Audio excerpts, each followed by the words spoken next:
All right, I'm with Dulcé Sloan. Everybody, welcome to Walk-ins. Welcome. So good to have you. I'm so Thank excited you to for talk to you about your having book. me. Thank you for having me. First of all, my first question is reading your book, it seems like you've done so many things that would be terrifying. If you can remember, what's the most nervous you've ever been for a performance? I was doing an outdoor stage at Just for Laughs festival, and I was doing Josh Adam Meyer's show, uh, Goddamn Comedy Jam, and I basically lost my voice, and so I was supposed to be singing Adele's "Rolling in the Deep," and I couldn't sing everything as much as I wanted, as full out as I wanted, and I did musical theater for a long time, and I grew up singing and performing. And so the fact that I wasn't able to, it was a huge outdoor stage. And so the fact that I couldn't sing that song out as strong as I wanted to has always, is the most nervous I've been because I knew I wasn't going to be able to do it as well as I wanted to. That's actually not that bad as I would have expected. I feel like my guess would have been one of the competitions you won or something like that. And it's interesting that it's like a time when you really couldn't showcase your talent as much as you know you're capable of. I guess nervous. Like when I was like, if I've been shaking nervous, I had, I guess when I did the finals of the Skull Festival, I guess I was nervous. Stand up for diversity, I wasn't nervous.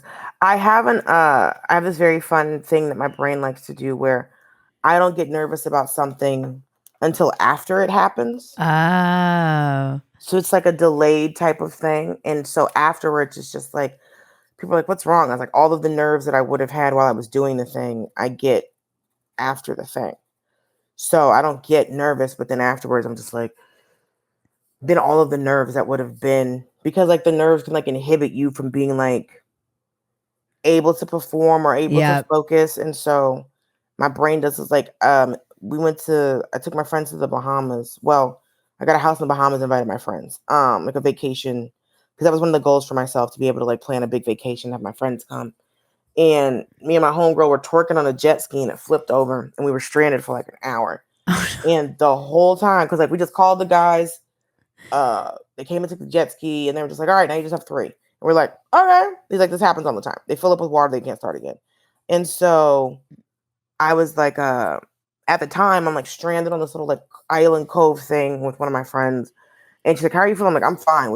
But when I got back to the house and everything was okay, I was like, why am I jittery and shaky? And my homeboy's like, oh, because you weren't nervous. Because like my brain was like, you don't have the time Yeah. you this isn't the time to panic. You can Yeah. panic later. But right now you're in survival mode. And when I'm in survival mode, I don't get nervous when I'm panicked. It's afterwards where my body's like, what do we here you go. And you're like, no, you could have just kept it. So yeah, my brain does a fun little default where it holds all that cortisol until after the thing is over. I mean, that's good, actually. I think that's probably better than what I experience, which is like crippling and almost brain numbing stage fright until I start talking and then things calm down. But I think the most nervous I'd ever been for a show was when I was first starting out. I was probably like 2 years in, and I was doing a spot in a very urban room in Atlanta. And I was so nervous because urban rooms will make you better as a comic, because urban rooms and it's like black rooms and gay rooms will make you so much stronger as a comic. Um yes. because the hardest crowd to perform in front of is black lesbians. Uh they don't have a sympathy for you. They're you better come on. Is usually the energy. So I was like in this, I think, in a legal bar on like the west side of Atlanta. It's just very hood ass bar, and I'm second generation suburbs. And so I'm in this bar, my legs are, because it's like I'm gonna bomb. I know I'm gonna bomb. What I have isn't gonna work. This isn't my audience. Da da da da.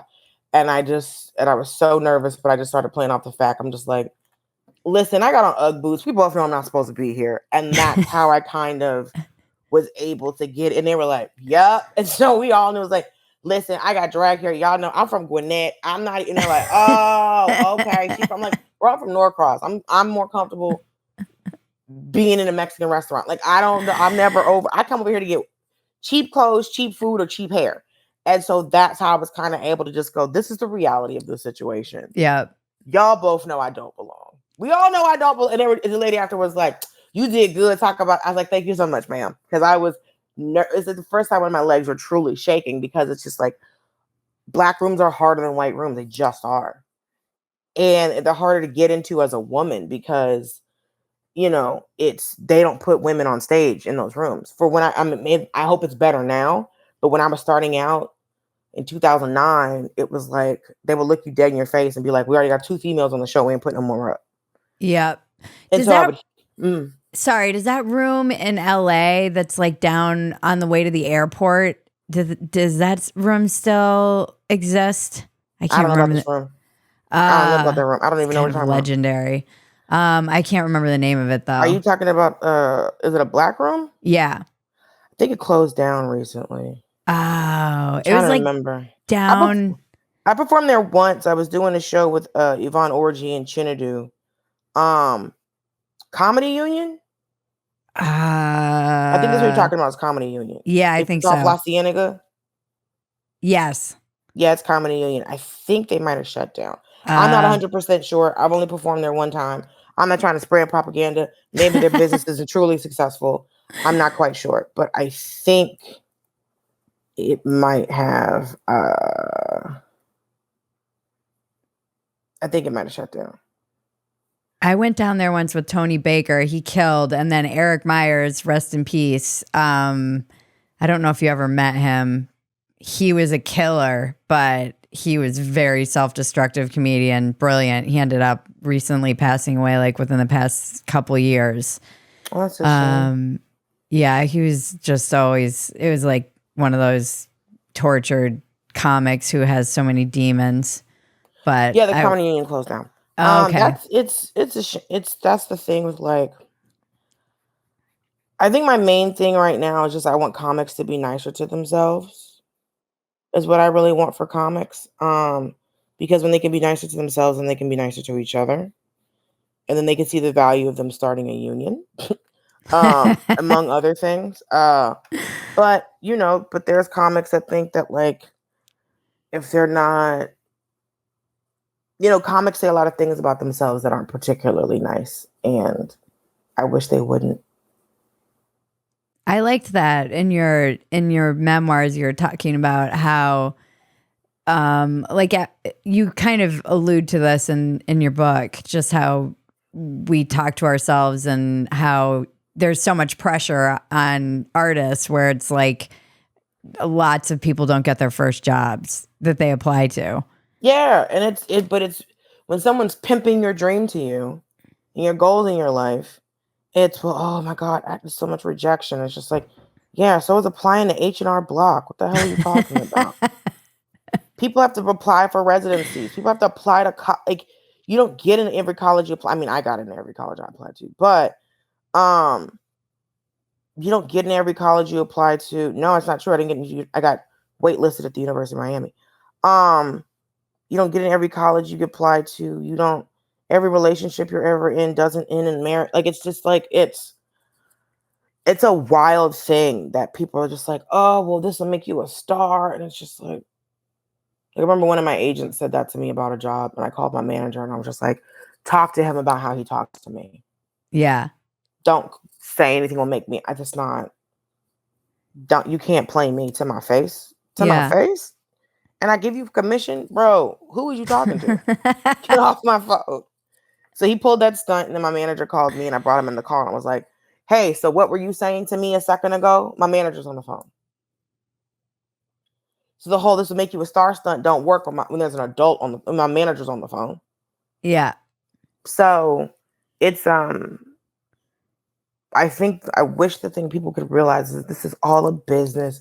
This is all a job, and it's not fair. It's not. You don't know why you got what you got. I don't understand why other people haven't gotten what they've gotten. Um,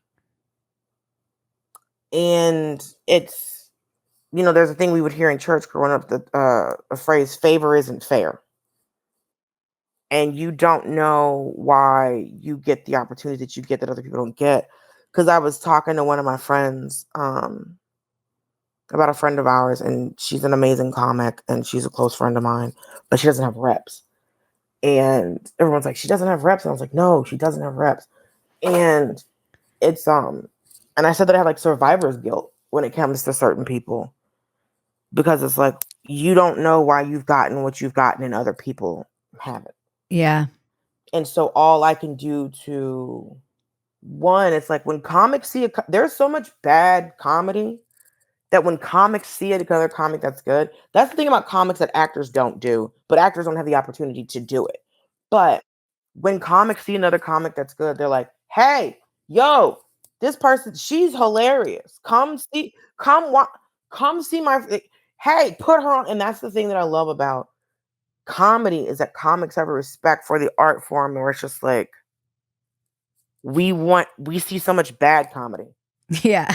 That when there's good comedy, we're like, hey, come on, this person's funny. Look, watch them. Yeah. And we're very serious about it, because we spend so much time just watching somebody bomb, and they'll come off like, oh, the crowd is so rough. I'm like, bro, it wasn't the crowd. Yeah. It wasn't the crowd last week. It wasn't the crowd yesterday. It wasn't the crowd last month. It wasn't the crowd last year. I just don't think the industry, I just don't think the industry, sweetheart, it's not the industry not understanding you. The audience don't understand you. We don't know why you're here. So it's, go home. Get another, please quit. That's one of my favorite parlor games with comics is that game Marry Fuck Kill? Yeah. We were playing it one day with a bunch of comics. One of the comics was like, this seems so harsh. Like, Marry Fuck Kill, that's crazy. It's like, what if it was Marry Fuck Quit comedy? In that game. I'd rather die. Parker Brothers, somebody called Milton Bradley. Girl. Somebody called Hot Wheels. Like, somebody called Mattel in this bitch. We need Marry Fuck Quit comedy? Girl. Oh, that's America's favorite game. Because the thing is, the hardest rounds of that game are 3 comics who are amazing and 3 comics who are trash. And that's the hardest ones. But there's also the ones where you're just like, I mean, I think he'd make a great dad. Maybe I should marry him. So it's really that is a fun game. People. Right. And so, because we'll do it like, it doesn't matter gender, orientation. Yeah. It's just 3 comics. And you're just like, listen, I'm straight, but I'll marry that girl. I think she'd make a great mom because I need this dude to quit. So like, it's very fun to play, because you're just like, you're just in this moral dilemma, like, damn, I do just want to sleep with that dude. But I would really prefer for him to quit comedy. What do we do? So I think people think that comics are always like, I mean, there's a lot of riffing, but also it's like it just depends. I think people think green rooms are more fun than they are, I think is what a lot of it. They're pretty fun. I mean, I've also been in green rooms where like comedians are just sleeping. No one's talking. We're all on our phones looking on our sets. Like, it's not wow. It's not every time. It's like, it's not all slapping pies in people's faces and being like, so. And then, but when you're in that situation where the vibe of the green room is like real chill, and then somebody comes in like, you're like, put your arms down, sit down, shut up. No one is doing this with you. Please relax. So, what are you guys doing? We're looking over our sets like professionals. You dumb. Stop it. Be quiet. How long have you been doing comedy now? Sunday makes 15 years. This Sunday? So the 12th was 15 years. Wow. Oh, this past Sunday. Wow. That's amazing. It's a fucking grind, man. It is a grind. I saw this woman last night because I have a residency at this Gay Enough show with Ariel Isaac Norman. And you're absolutely right about gay rooms making you stronger because, and it's like, I'm the fucking basic bitch in this room. I'm living in the suburbs. I have a kid. I'll do, the guy who got up after me, he's like, it's kind of weird to talk about kids to a gay room. And I'm like, yeah, I know, but there's got to be some kind of That's not like weird. Gay people have kids. How's that they weird? do, but he was like, it's weird because we get up and we're like, he's like, should we have them? Do we not? And I kind of feel like a lot of gay people have kids, so it's not that Yeah, weird. no, that's him being an asshole. No, because you're trying to. One of my friends is gay and has a husband and a child, and he's had that child for 15. Like it's like you Yeah. can't just like. I think they're younger. Like it's a younger. Also, they like to. There are just people that like to talk shit. Like, oh, I can't believe you talked about this in this room. I was like, I can't believe you're talking to me. That's what I'm the most over. It's like that's what I'm most intrigued about in the situation is you having the audacity, the strength, the unmitigated gall to really just redirecting words in my general area. What? How did you come to be this person? How did you get so strong? I want to know how you got so strong because of even reading your is it a memoir technically? It's I didn't want essays, listen. right? I literally want to call the book. Don't call it a memoir. I'm only 39, and the publisher told me I couldn't do that. But they're like, you don't want to tell people what it's not. I was like, yeah, but everybody laughs when I say it. So Yeah. I think it's technically a memoir, but I don't think of it like that. I wrote it as a because I see it as a series of funny stories is where I started from. Is really where the is where I started with the idea of like, okay, I don't know if I can write a book. Let me figure this out.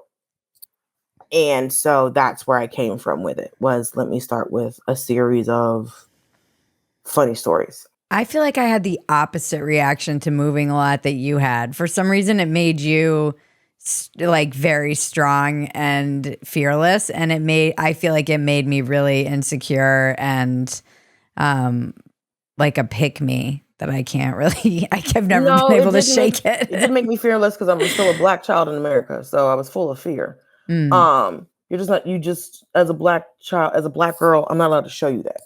Mm-hmm. So I'm not permitted to show people how afraid I am, because no one would care anyway. So I have to take that fear and turn it into something else because I'm still a person, I'm still a human being, I'm still a woman. So, and I'm still a child, but you have to learn to acclimate. You have to learn to figure things out. Like I had friends the whole time I was in school because when we moved a lot, it was just like I was a fun kid. I was a nice kid, so I Yeah. always had friends. Um, but it's there was one school that I didn't have friends because because I spoke differently because I grew up in the suburbs and I was in a school in the hood. Mm. And so I sounded like a white girl and all this other I got a trophy for like tests. Yeah. And I was like, what the hell is happening here? So like I was accustomed. So like I'm 12 at this point. I'm looking at like the books in the school and all that. I'm like, when are we moving? We don't live like my mother's like, give me a second. And so there was a few months and then we moved to Gwinnett, praise God. And so I was like, this is where I'm supposed to be. But it was you just have to figure out making friends is hard. Making friends and like making friends as an adult is hard. It's Yeah. harder as an adult to make friends than any time in my childhood. Yeah. Because like as a kid, you're like, okay, we're not friends anymore. You're like, yeah, all right, we are 7. But when you're 37 or 40, it is so much harder to make friends. Yeah. So I don't ever seem like I'm strong because I had it's a survival tactic and a defense mechanism because I was being constant. It's your as a black child, even if you're in a mixed area, you still have white teachers. There's still white children. There's still non-black people who are because we don't ever talk about how non-black people are also racist. So there's always these little things, and there's times you just have to. Your mother's not there. You're at school. It's third period. You have to say something. Mm-hmm. So I had to be strong as a survival tactic. It wasn't anything. I would love to not have to be a strong, independent anything. I didn't want to be a strong. That shit, it's exhausting. And also the problem is, it's like it's tiring because one, people want to pull off their strength because they feel like they need it because they don't have it. The other thing is no one has no sympathy for empathy for you because you're so strong. But I had to become strong Mm. because there was no one there to help me unless I went to other Black girls or Latin girls, or if I went to, I got out of school and I could talk to my mom. So there's so many times you're trying to fend for yourself and other Black girls and sometimes Black and brown girls, depending on where I was going to school, because we were always a problem, we were always an issue. There was always some teacher trying to say something, and you're just like, bitch, we're in the suburbs. How much trouble can I get? Leave me alone. Yeah. And having to look a grown woman in the face and just go, ma'am, and I'm 14 and go, leave me alone. Yeah. Just leave me alone. Find something else to teach your fucking class, ma'am. Yeah. I should be learning biology. What's going on with chickens today? Leave me the fuck alone. So it's stuff like that. We're like, no, I never wanted to be strong. I wanted to be able to be, because I didn't have to be strong with family. I didn't have to be strong at home. But I saw my mom and my aunts have to put on this armor because no one cares when we cry. No one cares when we're hurt. It's only other Black women that are looking to take care of Black women. It comes across as being confident. It has to. Yeah. Because it's a survival tactic. Mm-hmm. A lot of us, every Black person needs therapy. A lot of us are depressed, and it's generational. Mm-hmm. Because like where I am now, I'm in a better position than my mom was in. I'm in a better position than my grandma was in. And so you feel guilt as a Black person to even feel affected by the microaggressions and macroaggressions and racism you deal with now, because my mother went through Jim Crow. I went to school with, like, you see what I'm saying? Like, Yeah. my grandmother couldn't. My grandma grew up in South, like middle Georgia. Grandma grew up on a farm. Yeah. So that's why I would say I'm second generation suburbs, because I am. But my mother's childhood was a huge improvement of my grandma's, just because she didn't grow up on a farm and it would allow her to go to school. My grandma was educated, but she was fighting Jim Crow. My mother was fighting Jim Crow. Mm-hmm. My mother sent us to schools in areas we didn't live in, so we would go into my mother sent us to the best schools. Yeah. So even if we were the neighborhood we were in was fine, but she's just like, there's better schools and I'm going to find them. Yeah. But that's something that she made sure that she did for her children. But no, it comes off as confidence, comes off as strength. It comes off as all of this because there can't be any kinks in the armor because it's not allowed. Yeah.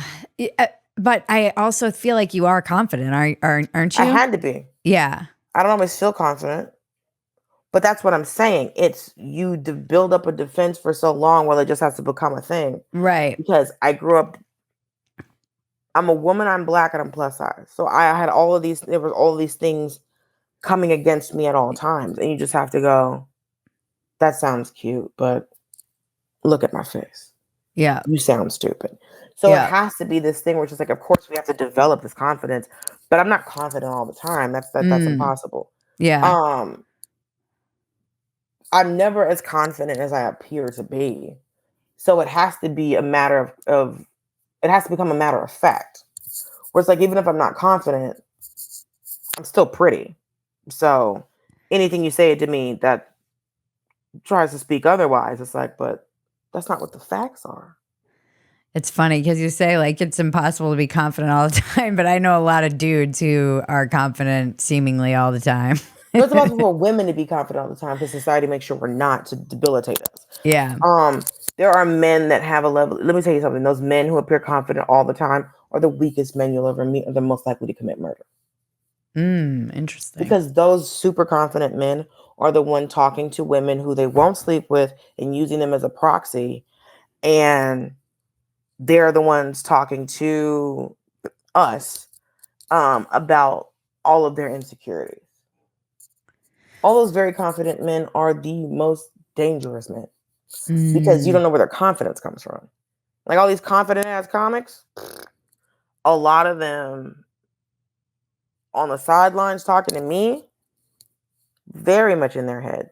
But anyone who's super confident like that is in there. Like having a confidence in who you are, you don't have to present it. Right. You just walk in it. Right. So you're actually someone who has a love for yourself. If you spend a lot of time showing people you are confident, I'm worried for my safety. Especially a man who's so confident. I'm very worried for my safety. I was on the plane with this woman and I was asking her what kind of podcast she listens to. And she said, "Oh, I listen to true crime." And I was like, "Yeah, that seems to be a genre that women love. Why do you think it's mostly women?" And she said, "Because the men are busy murdering." Listen, The I've funniest noticed answer. white women really love true crime. I enjoy a cozy mystery, meaning uh people when they're solving this crime, it's usually during the day. I don't want to know a real person died. I want to know they yelled cut and somebody got up and went to lunch. I don't want to hear about a real human dying. Yeah, Also, true no. crime is mostly about white women getting killed. Yeah, I don't listen to it, so I actually have no idea what it's about because I don't want, like, I have enough. I feel like my whole life I came of age during the, like, everyone's kidnapping kids time Yeah. when we were on milk cartons and shit. And Are they still snatching kids like that? Or have we I I hope don't this know is that slowed they down. even were. I feel like I read something where it was like it actually wasn't like as bad as it seemed to us to be. It was just that it happened to a couple kids and then there was this like panic about it. I don't No, that article is wrong. They were snatching kids like that. My mother grew up in Florida, which has Well, always had the maybe high. Florida. Well, it's always had the highest child abduction numbers for decades. Right. And my mother said at one point she was a kid, they couldn't play in the front yard because Oh men wow, would literally okay. pull up and snatch them out of the yard. So yeah, it was that bad. There was the Okay, Atlanta yeah. child murder in Atlanta. Miss Pat talks about it in her book. One of her cousins got killed by the Atlanta child murder. Yeah, so I was talking to Dave Landau. He's from Detroit, and he said there's a Detroit kid killer that they still haven't caught. They recently just realized that the Atlanta child murderer was probably a black man.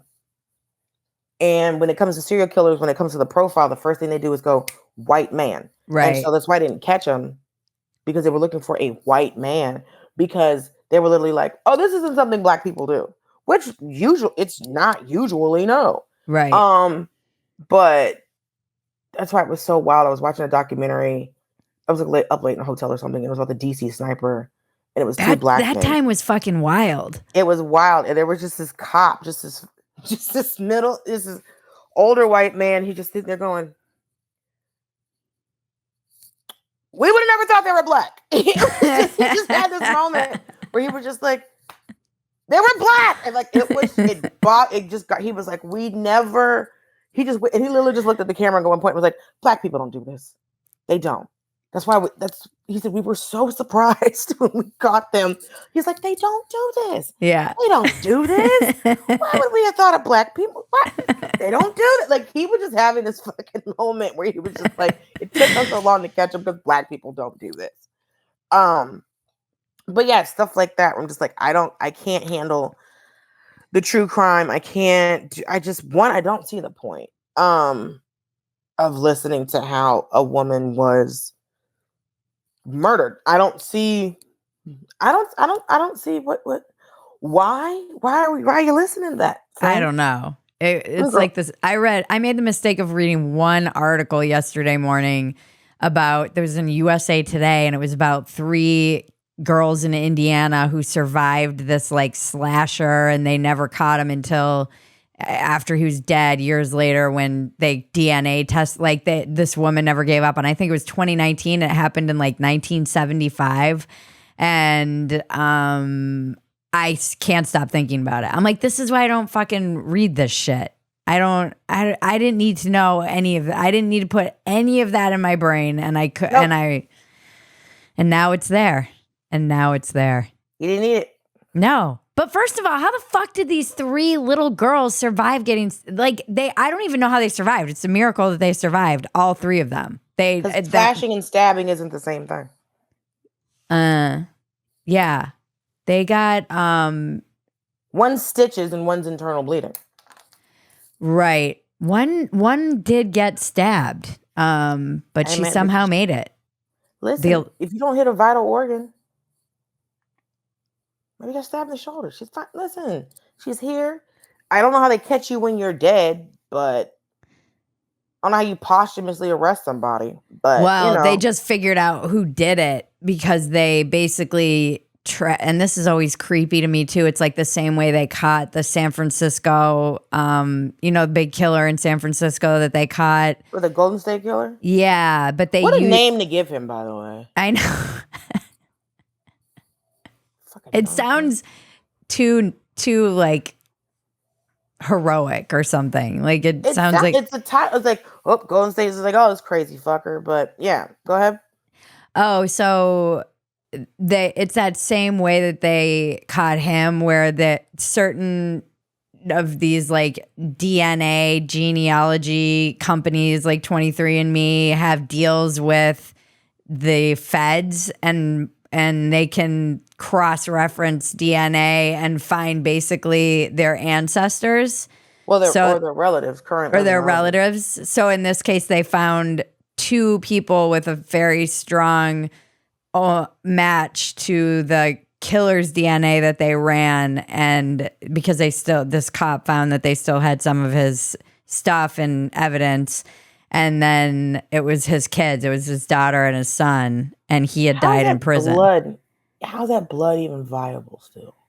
I don't know if it was blood or semen, because it was like I'm not sure what exactly it was. Like hair makes the only thing that makes sense to me. Where just like it might have been hair. Still be viable. It's just like, but if you think about like the half-life of things, you're like, after a certain amount of years, you would think that this is all just dead and you can't pull anything.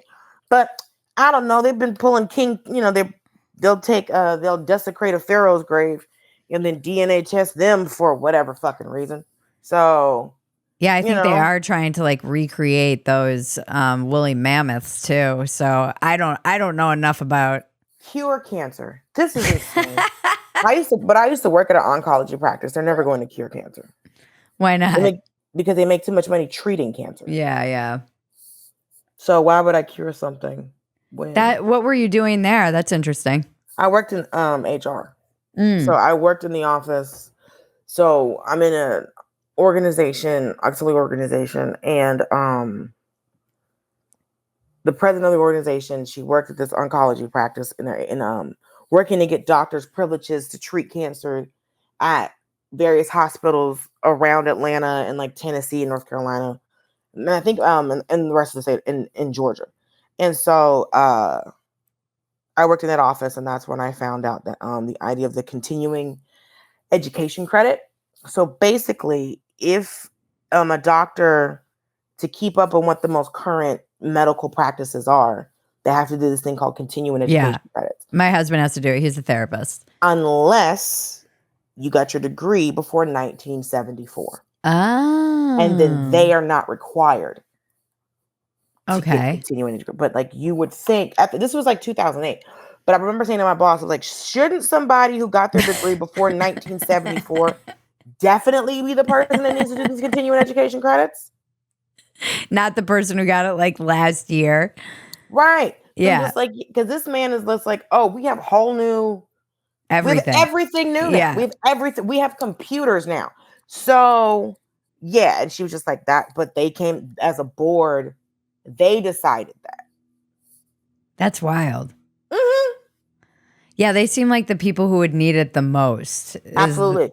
Now, maybe the number, I mean, this was in 2008, so hopefully the number has changed. So maybe so you're like, okay, everybody needs to get, because if you graduated from medical school in 1973, you've been a practicing doctor for, 50 years? Yeah. You're in your, sir, we're okay. So you're in Los Angeles now. God bless and you. You lived in New York though, right? I did. I was incarcerated in New York for 6 years. I take it you're happy to be out. Absolutely. God bless. I was just recently there, and I was driving in like, how the fuck? I was born there, but then we left when I was like 2 because my parents had another kid, and they were like, we're getting out of here. And it was 1981 or so. And they were like, no, we're leaving. And I went back and I was like, oh, why does anyone live here? And then when I was there, I was like, oh, it is great. I had fun in Brooklyn. There's a lot of energy, and I kind of was like, what do people do here? And then I remember the minute I get there.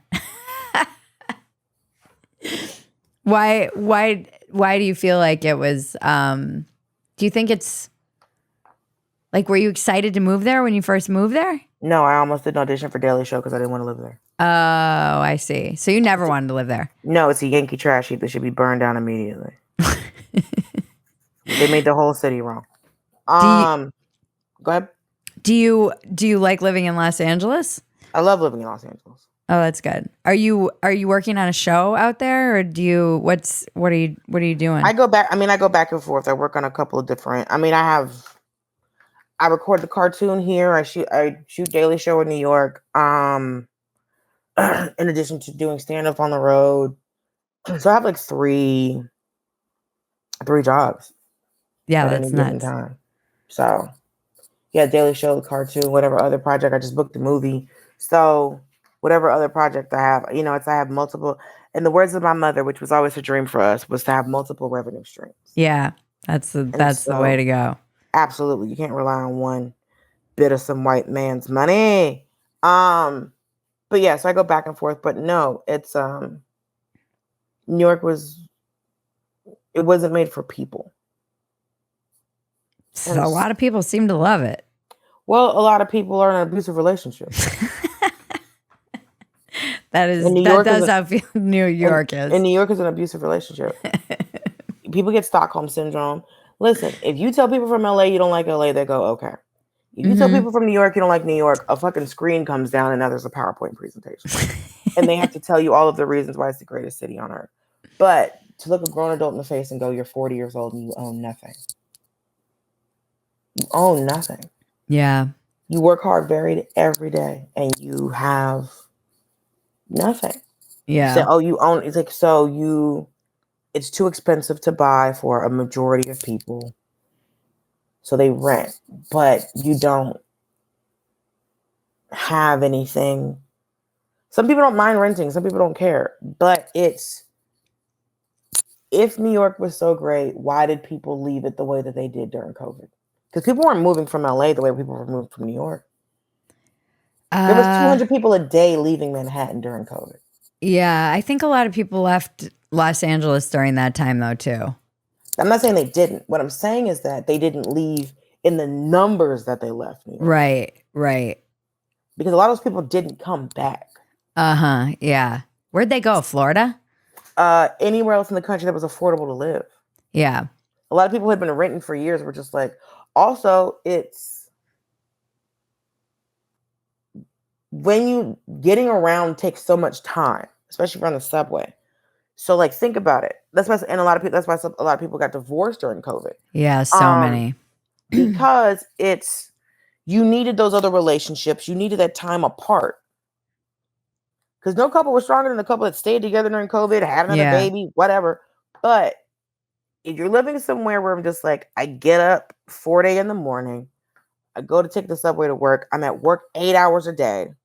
And then I have my relationships at work that have probably, like, think of the number of people who are like their work spouse or whatever, which is like, hey, today's your wife's birthday. I sent her some flowers. Or, hey, I know you got in an argument with your husband. Let's throw up some tea. Or, hey, you and your boyfriend or you and your partner or whatever. You had those other relationships with those other people that people didn't realize were helpful to them staying in the relationship that they were in. Yeah.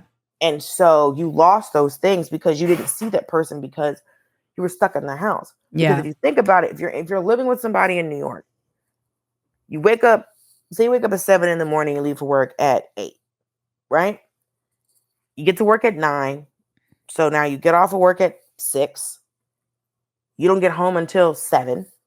You eat dinner. You probably go to bed at 10. Yep. Look at how much time, 10, 11, 12, whatever.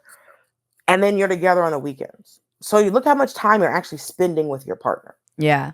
My therapist said kind of everywhere this happened, people were able to mask their, mediocre to poor relationships with like working and all, like you said, the schedules and everything. And the minute that they got in the same house 24/7, it just broke down. Like my therapist was Absolutely. like, so many people got divorced during COVID. It was nuts. So listen, being on dating apps during COVID was wild because it was so many just got out of a relationship. Like by 2021, going in end of 2021, going like fall of 2021, just got out of a relationship. Nothing. It's like every single profile was this man saying, just got out of a serious relationship, not looking for anything serious. Just got out of it. Currently going through divorce. Currently going through divorce. Currently going through a divorce. And so you could see it. And so, but what it did, it's like, because I thought that the clubs would be nicer to comics after COVID because we in New York literally broke the law to keep some of these clubs open. Yeah. And for them to go back as business as usual and to continue treating comics the way that they treat them, I thought is really disrespectful. Because, we were doing a show and they were like, all right, if the cops come in, you're on stage, like, all right, the cops show up, start saying the specials and get off stage. Or you were doing shows on roofs or shows in front of the club or shows where you're literally in a plexiglass box. Yeah. Or, shows in the parking lot, shows in the back of a pickup truck, shows on a so everybody was just like it was. I mean, I was one of the first ones outside. So like I remember they're like, all right, first outdoor show, like where we going? Where we at? Let's go. I was outside. I'm not gonna say that I wasn't, but I was like, these clubs are gonna see that comics were literally sacrificing their health to perform, and us performing was helping keep their doors open. And so they have to see the sacrifice that comics made and how much we care about this. We care about our careers and care about being able to have opportunities, being able to work. And then it just went back to the same. And I was just like, fuck.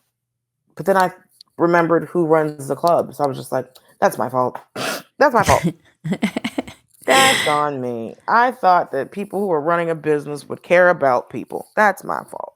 I was watching, for some reason, I started watching the Sam's documentary Full Capacity that he did when it was opening back up in 2021 in New York. Yeah. Oh, I didn't see it. Oh, he did this documentary where he interviewed a lot of comedians as like things started opening up. And I was like, it was fucking like he has everybody performing in that like plexiglass box that was in the Comedy Cellar. And like, I'm like, this was nuts. And it was like 30%. And it was weird because it wasn't like that everywhere in America. So a lot of comedians also had to wrestle with like they didn't feel like they could post about going and doing their job because people would attack them. You couldn't. And so also I thought LA would have way more outdoor shows because there was way more outdoor space. Not at all. But there were barely any in these New York, and that was just the difference between the two coasts. But yeah, a lot of comics left in New York during that time, and I, was still doing daily shows, so I couldn't leave. But it was very interesting to see who did what, and we were at outdoor shows with masks on. I'm just like, it was because I was on lockdown by myself. Like went through COVID by myself in my apartment.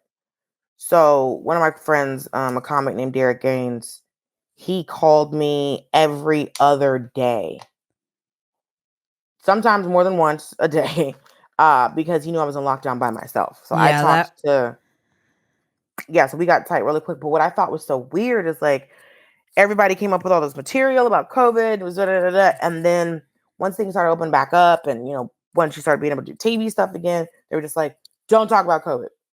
No one wants to think about it. Don't bring it up." And I'm just like, we all got traumatized as a planet. Yeah. And we're all traumatized. I'm still trying to figure. I'm like, is this too much toilet paper? Like I think a lot of us are still like, ooh, wipes. Like I don't think there's just these little things where you're just like, okay, there's wipes. Like there's this little stuff where you're just like, all right, where's the hand sanitizer? Or just little things that still hit us. Mm-hmm. And I did not like the fact that it was like immediately like, don't talk about this. We're not talking about this. Yeah. People don't want to talk about it. I'm like, no, I think we should. We all got traumatized, and everyone was like, we're not going to talk about it. It's not going to happen. Like the building is burning behind. No, no, we're not going to talk about this. I thought it was the craziest thing that all like the late night shows and like people trying to get specials. They're like, they don't want us to talk about COVID. That's so weird. It was so strange. It's like I was just thinking about this because I had Sam on the podcast and he was talking about doing this documentary, and my car kept like playing that podcast, which is a nightmare for me to hear my own voice. But I started listening to it just as Sam was talking about things in New York, and I was like, fucking the states that were it was weird because I was driving around America at that time, and like it was bizarre going to places like Arizona and Texas and all these places that were open, and then going back to cities like New York and LA. And my cousin has talked about this, and she's like my co-producer on this show, and she was in lockdown by herself, and it got dark, like bad for her. It was like really dark, really bad. I get upset even thinking about it because she ended up getting a dog just to like, she's like, this dog saved my life just because it gave me like something to do. So yeah, I think like being alone at that time, people don't quite. I just happened to be in a relationship for like the first time. Like maybe I'd been like single forever. And I happened to be in a relationship at that moment. And it was, I just saw how much my single friends who are living alone were suffering. And I feel like not enough attention was really given to that. Like the people who are isolated like that. We didn't give enough attention to a lot of it because it was just like, let's slip it under the rug. Let's not talk about it. But yeah, it was like, because I started writing this book during COVID. Yeah. So, like towards the end of COVID. So, because I found out, because I wasn't going to write the book. My manager tricked me, is what happened. He called me and he said, what if you wrote a book? And I was like, that sounds hard. I'm good. And he's like, well, what if you took a meeting? I was like, well, I always take a meeting. Ain't nothing wrong with a meeting. We always take a meeting. And we take a couple meetings, and then I'm in the UK shooting a TV show. And he calls me up and he goes, all right, Anscape bought the book, so you gotta write a book. And I was like, wait, what? What do you mean? So you gotta write a book, bye. And I was like, son of a bitch. So old boy tricked me into writing a book, but my manager is good at tricking me into doing things he thinks I can do. So it was hard. I called Michelle Buteau and I was just like, how do I, because she wrote her book Survival of the Thickest, and I was like, girl, how do I do this? Yeah, how did you do it? And she said to me, start with stories that are too long for you to tell on stage. And I was like, all right, because I had these funny stories. I'm like, oh, I can talk about this, but they're too long to tell on stage. And so that's where I came from with it. And so, and from there, I was able to figure out what exactly to talk about. And I was just like, okay, so I start with these funny stories, and then people are going to want to know about Daily Show, and they're going to know about how I grew up. And that's how that's how I figured out the book. That's really good advice about stories that are too long to tell on stage.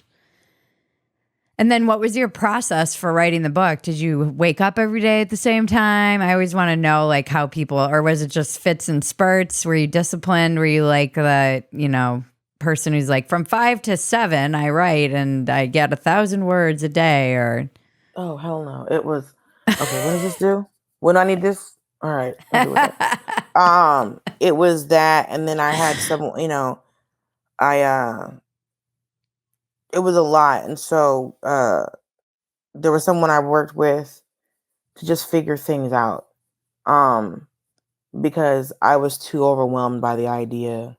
Like, listen, I graduated from college because I changed the font of my senior thesis. So you can't change the font of a book. So I asked for help with someone who was had more experience in this and has helped people write books before. And so, but it was still me doing a lot of writing and me adding in conversations, like all those conversations that I had with people.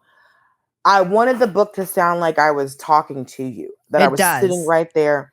Thank you. And You that did was a the great job. goal. It does sound like that was the thing that struck me right away about it is it sounds like you're talking, Hmm. which is hard to do. And that's how I wanted it to sound, because I made a mistake, like when it first came out, to look at the reviews. And one lady gave it 3 stars because it sounded like I was talking to her. And then another lady gave it 5 stars because it sounded like I was talking to her. Yeah. So the goal was achieved.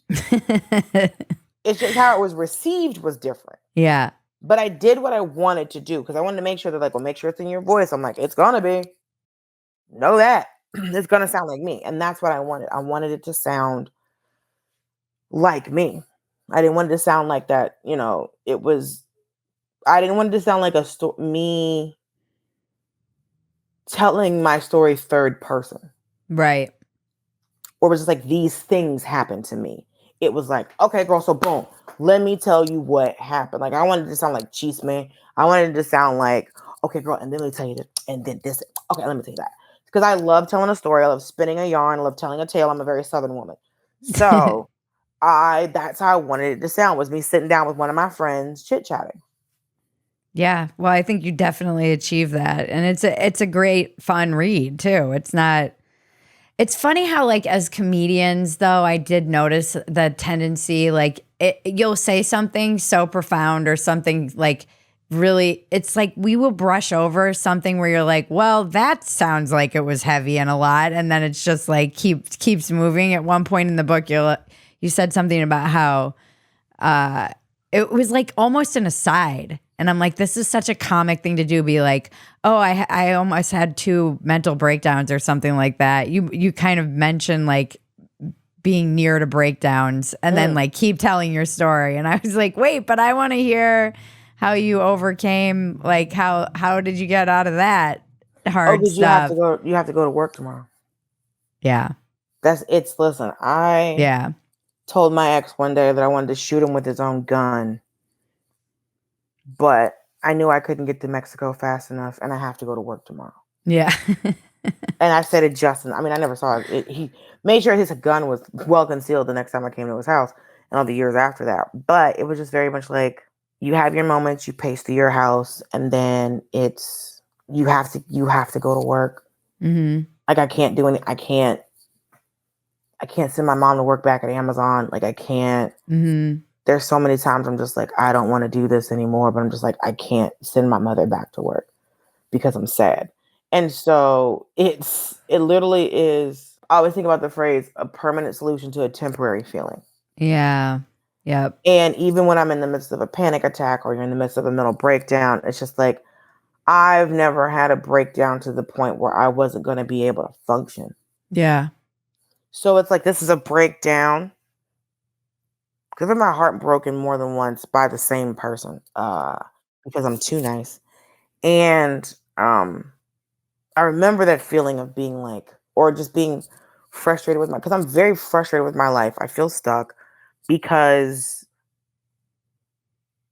it feels like Groundhog Day is how my life feels right now. And Interesting. so, yeah. And even though I'm doing new and interesting things or whatever, I hope things are moving me towards my goal. But sometimes you just get to a point where you're just like, all right, I'm here. What's your What's goal? it's the goal personally is to get married and have children. That's the goal. Mm, But also it's just like, I have to still continue to work and make money, because listen, someone's got to keep my brother in ramen. Someone's got to feed. Someone's got to get this dog food. Like, things I have know. to happen. Mm-hmm. So you can't. It's like, as sad as I am, I can't. I got to go to work. Mm-hmm. I got to go to work. And so, to be so successful in one thing and so be unsuccessful in another thing is very difficult. And I have to. That's why I wanted to make it just a point in the book to be like, be nice to yourself, because I am not nice to myself. And I did not realize that until I had 2 separate friends a year apart in 2 different cities. They didn't know each other. They still don't know each other. They both said to me at different occasions, if a person talked to me the way I talked to myself, they would fight that person. Yeah. For being disrespectful to me. And so the fact that my friends want to fight my brain, that's where I know that this is not good. This is not healthy. I'm not being nice to me. Because it's like, I don't know where this pressure comes. Like, my mother's always been very nice to me. She's never put a lot of pressure on me. She's always been very supportive. So I'm just like, where is this coming from? And I don't know. I don't know. I don't know where the push is. I don't know where that. I don't know where it comes from. It's motivating and all that much. I don't know too. It's like I just was in New York and I had so many conversations with women. You're 39? I'm 40. I'm turning 41 in July. So many women exactly your age, and they all are enormous successes in their business, and they feel very similar about like wanting to be married and have kids. I kind of like, I got pregnant at 40.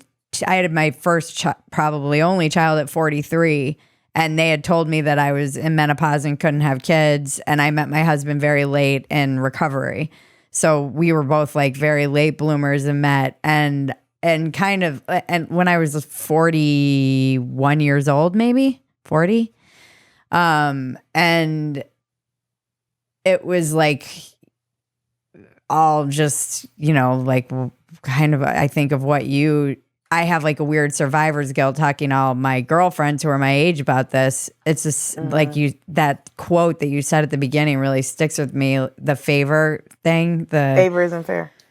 Yeah, favor isn't fair, because I was totally like, I'm not having kids. I'm fine with it. I'm too late. I didn't freeze eggs or do anything like that. And I had so many conversations with women about this. It seems like there's like a whole generation of women who are grappling with this. Do you talk about it on stage? Oh, I talk about getting my eggs frozen. I talk about wanting to be married. I talk about all of this because it's one, we don't talk about Black fertility. Two, that's why there's all these men on the internet now saying that like, you women better settle. Yeah, but y'all better settle. And it's just like, for so long, women got married because they had to. Right. Because there were so many things that men set up where we weren't allowed. It's so many, it's like, I remember talking to one of my friends who was talking, his family is Irish and he's first generation. And he was talking about how like, he thought it was always interesting, like these, liberal white women, feminists talking about like a woman's right to work, a woman's right to work. And he said, my family has been poor for generations. The women in my family always worked. Right. So he thought that was an odd concept. He's like, why are these women fighting for something that the women in my family have already done? Because poor women have always worked. It was that's women with means and money that had to fight for the right to go to work. Interesting. Yeah, that was like a weird phenomenon during COVID that I kept like being enraged by. My husband was working at Trader Joe's, and I'd see like people on Mar being like, "Hey, we're over it." It's like the fucking working class like has been working the whole time. Like, I'm glad you guys are like, the laptop class is over it, but like some people never fucking stopped working. People never stopped going to work. My old boss, she worked. My last day job was working at a stucco supply company. Yeah, construction did not stop.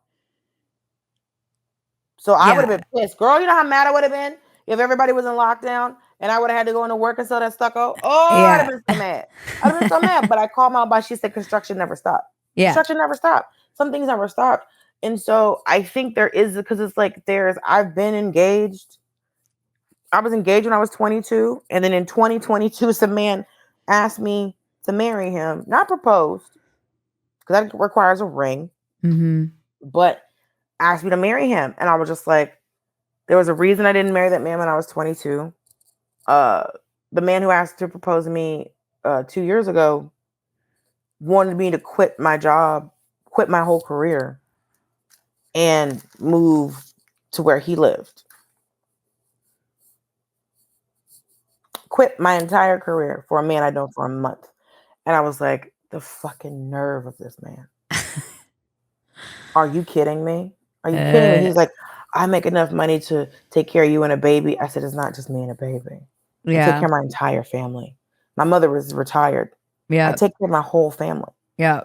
So you can't afford to take care of me, a baby, my mama, my brother, a cat, and a dog, and occasionally my niece. You can't do that. So one, the audacity of this man to want me to quit my entire life. One. And when I met him, I was working. Yeah. Is wild. Two, why was that? Why did you need me to do that? So I think there's this group of women now who, there's always been women who had a value. There's always women who had to work vicariously through men because they weren't allowed to be as exceptional, as intelligent as they are. Yeah. And so the reason that women who have their own means hold less value to men is because they're less controllable. Yeah. I literally heard a man say, if women make as much money as us, they don't need us anymore. We have taught men that the only value that they have to women is that they need to be needed for survival. And so when we don't need them for survival, it's like, well, you doing it on your own. Yeah, motherfucker, but trash day is Tuesday. So how about, I'm always going to need you. I'm 5'4" and things are high. Yeah. Open this. I have no problem. This is the thing. There's so many men that think they're like, well, you're a working woman. You want to be in charge. Why the fuck would I want to be in charge? Oh, nobody wants to be in charge all the time. That's exhausting. You think the president wants to be the president every day? You think a CEO wants to be a CEO every single day? Yeah. No.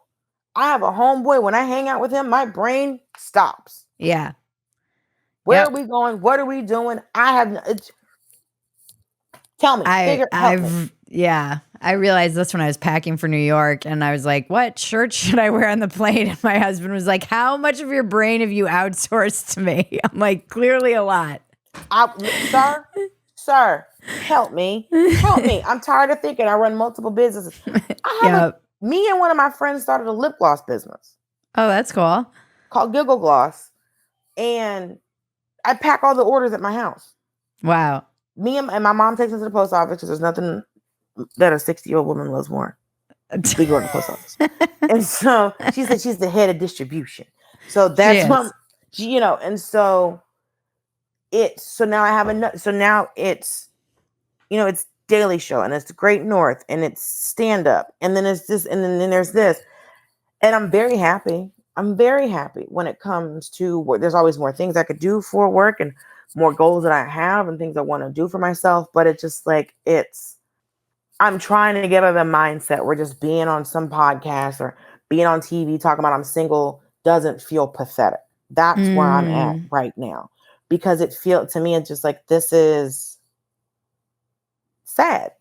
And so I don't want to feel like I'm pathetic and being like, I'm just waiting because like, I might have to, because I have eggs frozen. I got 2 eggs frozen. I talk about it on stage, the whole process of getting my eggs frozen, because it's wild. It's wild. Because I was lied to and told that because of the anesthesia, I was going to have to lose weight. And so because I waited those 2 years, your egg count drops. Yeah, precipitously. After 35. Yeah. So when I went in the first time, I had 5, 6 eggs when I was 37. When I go in at 39, they're like, you've got 2, 3.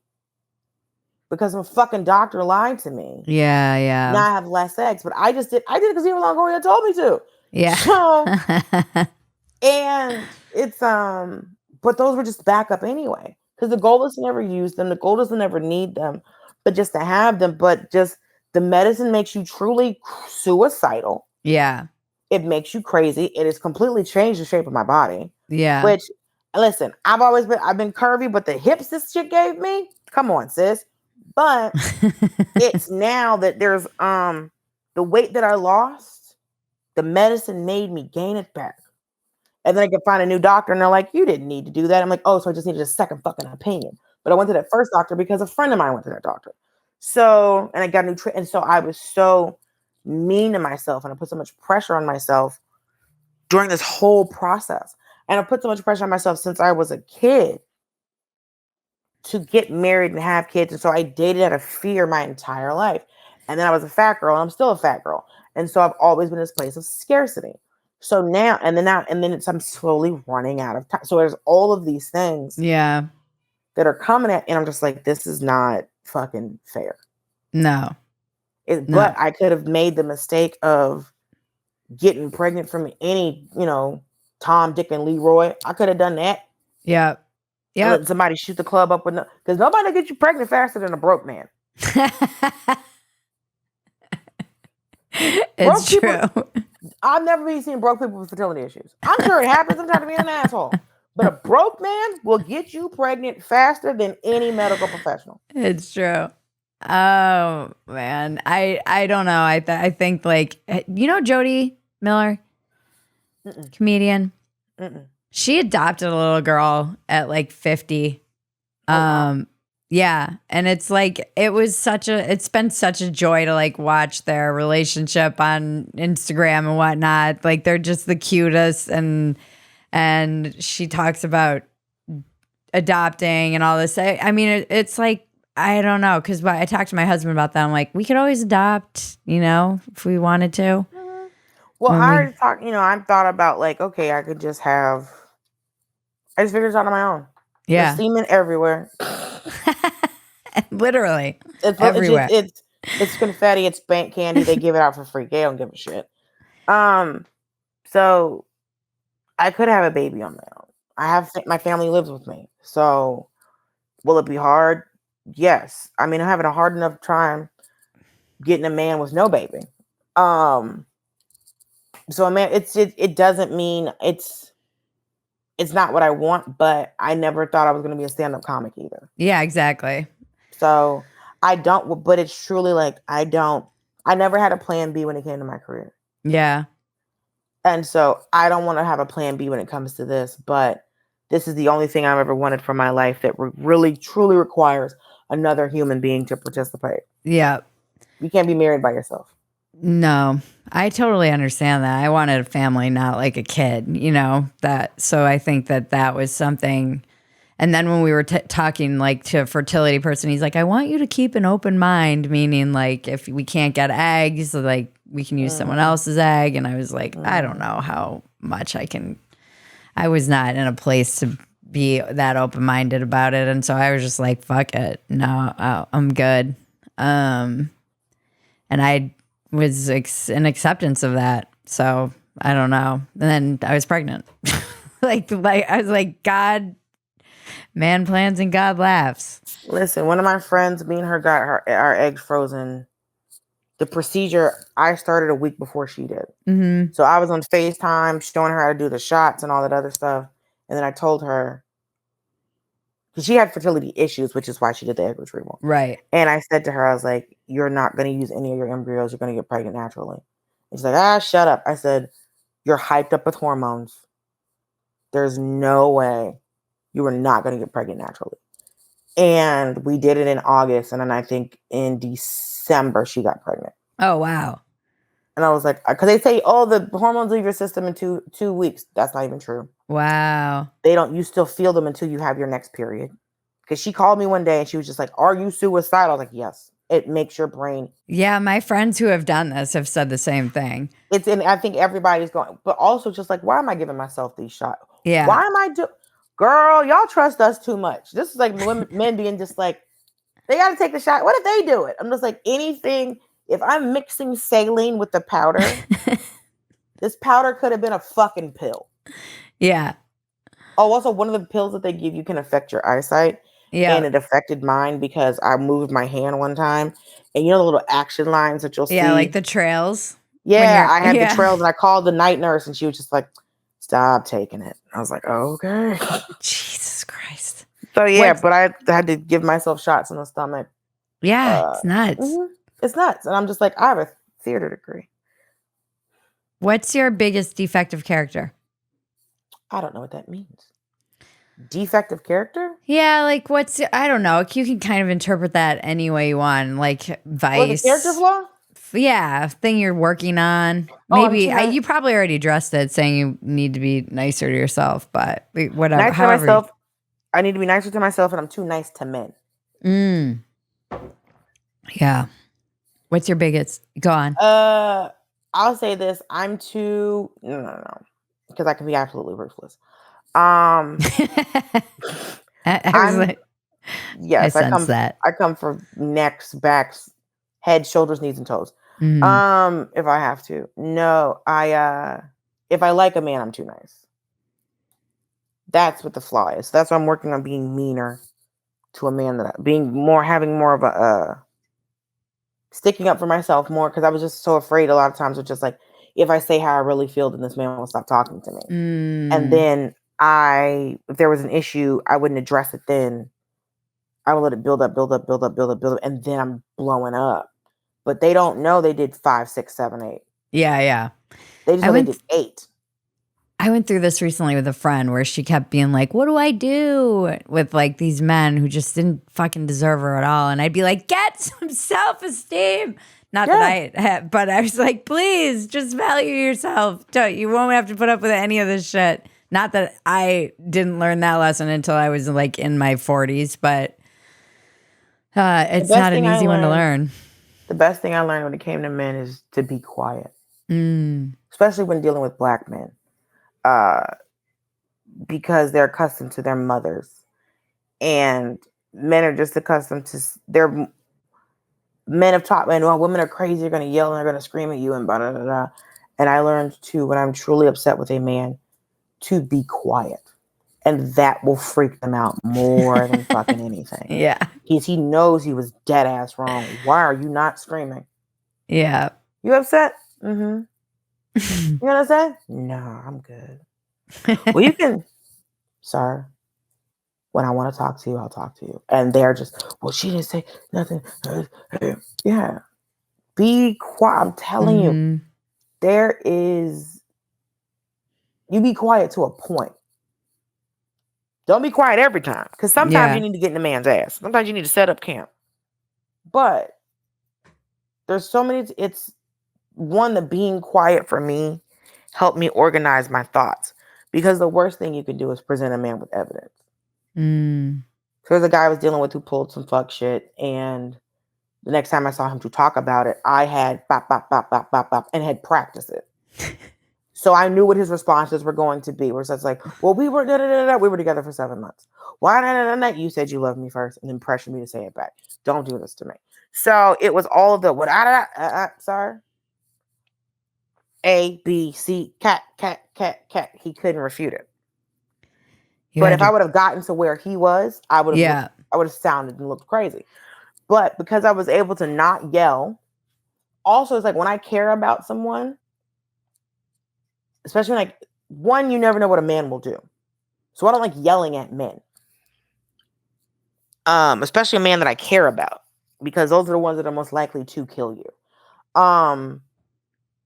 So I don't yell at a man on the street. Can get it. Fuck him.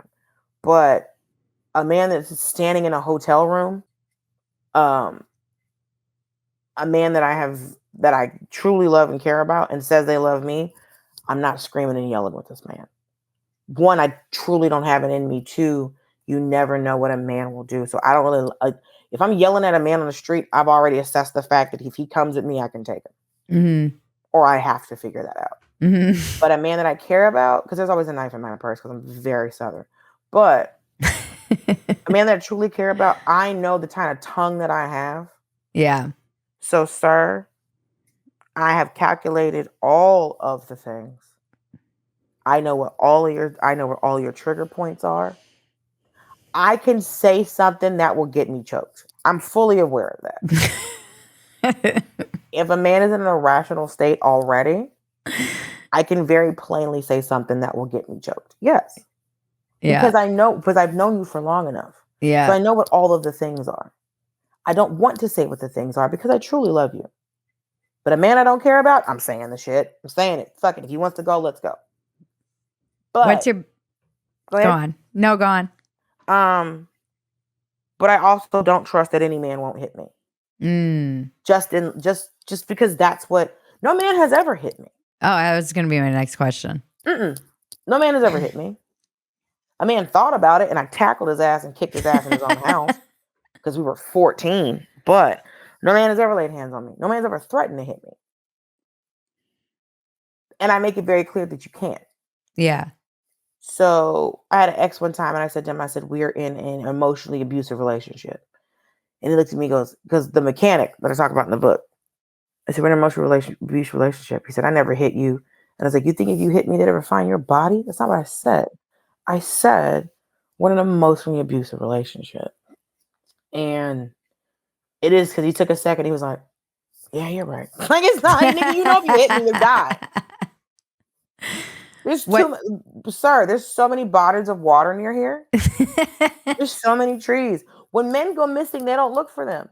No, they don't. They don't. Not much true crime about the missing men. No, because they assumed he had another family or he was doing some dirt and he's fucking gone. They don't look for missing men. What's your biggest asset? This ass. I'm kidding. I would say my biggest asset is how I care about people. Because I genuinely want people to be okay. Because I see my stand-up as a way of telling people this is what's happening. Mm-hmm. So come down, let me tell you a tale. That's how I kind of see my stand-up as a way of like informing people of this is who I am and what's going on with me as a Black woman in America at this present time. Mm-hmm. That's what I think. So like, I don't think that I'm some prolific comic that they're going to talk about for their ages. You know, I'm not Roy Wood Jr. Because he is a prolific comic that should be talked about for the ages. He's so talented. It's crazy. It's insane. Seeing him live is really like a gift. It is, and I'm waiting for him to get. I think it'd be interesting in 20 years to see how they talk about him, to see how people talk about him, because we should be talking to him about that, like that about him now. Most comics do, though. I mean, most comics I know that he's one of the greats. Yeah, he's truly one of the greats, and we're waiting for everyone to catch up. Yeah, it's really what's happening. But yeah, that's what I want. I want people to just see. If you can see the humanity in someone, it's harder to hate them. And so that's what I want people to see, is the humanity of a plus-size Black woman in America. And to be able to see any woman who looks like me in a way where she's not a caricature, or she's not treated as mammy, or it's like or fawning over this confidence that we've had to develop in a world that's constantly trying to break us down and kill us. Mm-hmm. And not use it against us. That's what I want to do. I love that. Thank you. Well, I love your comedy. You're hilarious. Thank you. It's Big Kenny Johnson, who I talk about in the book, mentored me when I first started. He said to me one day, because like every other comic, my stand-up when I first started was very observational. And he said to me one day, he said, when you start talking about yourself, that's when your stand-up is really going to change. Yeah. And I was like, what the hell does that mean? He's like, you'll figure it out. Yep. And there's just one day I just started talking about just all the silly thoughts that I had about things. And my whole world changed. Because I did what Unc said, and I started talking about myself, and things just started to make more sense for me. Yeah, and people can connect to you emotionally, you know, and it's impossible to like make the same joke as everybody else about something that you're observing if it's coming from like a weird thing that happened to you. Mm-hmm. It's just like those are always the best. It's like no one can tell that joke because it's you. It's your story and your experience. I have a bunch of jokes about me going on my dream vacation to Turks and Caicos. But the entire time I was there, people kept asking me why I was by myself, because it was a couple's destination and I didn't know that.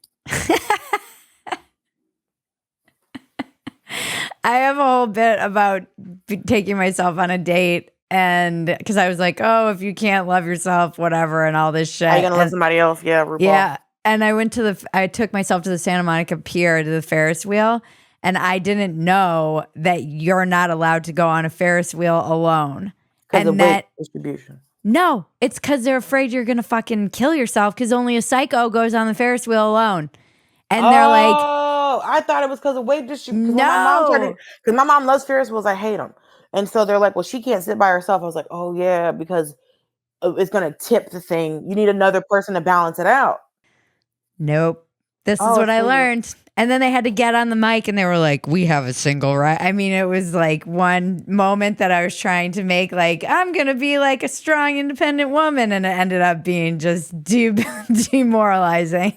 Like, that is interesting. Also, that has to be very difficult to like. The idea of I'm gonna end it all and then trying to climb out of a seat of a like just the climb would make me go, I'm not. This was a bad plan. This was a bad plan. Like he's like, okay, well maybe I can pull the pin out. Maybe I can get out of this thing. It's like because now Ferris wheels, I'm like you're on those like bubble things, or it's just like the idea of trying to climb, just get that bar off. That's a what? No, that's insane. Yeah. I mean, although my bit ends because I'm like, we're dangling and like I was with these 4 teenagers who were nice enough to take me and I'm looking out over the horizon and there's pelicans and music playing in the distance and the sun was setting and I was like, yeah, I definitely would have killed myself. Like, good on them to identify that. There's the pelican. What did it? You're like, all right, Jesus, I'm ready. You're like, no, sit down. Sit down. That pelican ain't thinking about you. Also, they're very scary birds up close. And also, Louisiana state bird. It is. This has been amazing. Where can we find you and your book? And the book are you on tour? I am on tour. I got dates coming up. When does this air? Do you have a website where we can go? Well, yes, you can go to dulcesloan.com. Okay. DULCESLOAN.com for dates. I also have dates on Instagram and Facebook. Because apparently people are still on that. I had no clue that people were still on Facebook. That's where I go find out who died. Truly. Or what baby comic has a big opinion. Yeah. Or who's coming to your scene. So yeah, I've got dulcesloan.com and I've got a link tree and Instagram and TikTok and all those social media places. But if you want to know what my tour dates are, they're fully listed out on my website under the tour tab on dulcesloan.com. All right. It was a pleasure meeting you. Thank you so much. It's a pleasure meeting you too. Thank you. I hope to see you around. I'm going to try and catch you if you come through Texas. Yeah, I should be coming into Texas in, I think, May or June. Are you going to be in Austin? Yeah, I am going to be in Austin. I'm shooting a movie down there. So I'm going to be around, probably doing some shows at the Creek, bothering Tone Bell. So nice. Okay. Well, I will look out for that and I'll come see you at the Creek. Awesome. All right. Talk to you soon. Have a good day. Bye. The check-in with Bridget and Cousin Maggie can now be found at Phetasy.com. It's been titled Another Round with Bridget Phetasy, and it's now in video. This has been Walk-Ins Welcome with Bridget Phetasy. I'm Bridget Phetasy, and you're welcome.